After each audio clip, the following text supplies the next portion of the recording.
အရေးပြရဲ့အကောင်မြင်တယ်ဆိုတာ English လို့ပုံမှန်အခြေအနေတွေမှာတော့ a word is enough for the wise ပြောလို့ရမယ်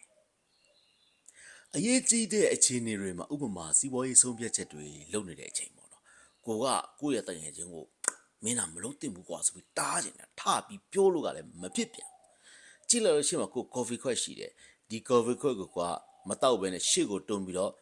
ဘေးဖယ်လိုက်တယ်သူမြင်အောင်မျက်ခုံးလေးတစ်ချက်ပင်ပြလိုက်တယ်ဒါကိုသူကကြည့်ပြီးတော့သဘောပေါက်သွားပြီးအဲ့ဒီ proposal ကိုညှင်းလိုက်နေဆိုရင် you can take a hint မင်းကွာအရေးပြန်အကောင်မြင်တယ်တော်သေးတာပေါ့ဒီလိုသုံးလို့ရတယ် now dating လောကမှာကောင်းမလေးအလုပ်ကတော့ဒါအထာပေးတာပေါ့ English လို့ဆိုရင်တော့ to give signals ပေါ့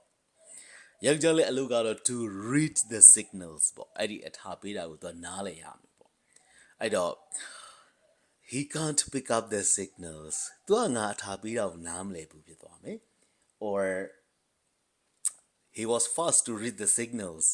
သူအထာပေးတာကိုနားလေတာလည်းမြန်လိုက်တာစသည်ဖြင့်သုံးလို့ရမယ် okay အဲ့တော့အရေးပြရင်အကောင်မြင်နေဆိုတာလိုမျိုးမြန်မာအစိုးအမိတ်တွေဆိုလိုစကားတွေကို English လိုတိုက်ရိုက်အသုံးလုံးရှိနေတာကတော့ရှားတယ်အချိန်ကအရာတင့်တော်မဲ့အသုံးလုံးလေးတွေနဲ့အခုလိုမျိုးပြောလို့ရပါတယ်ဗျ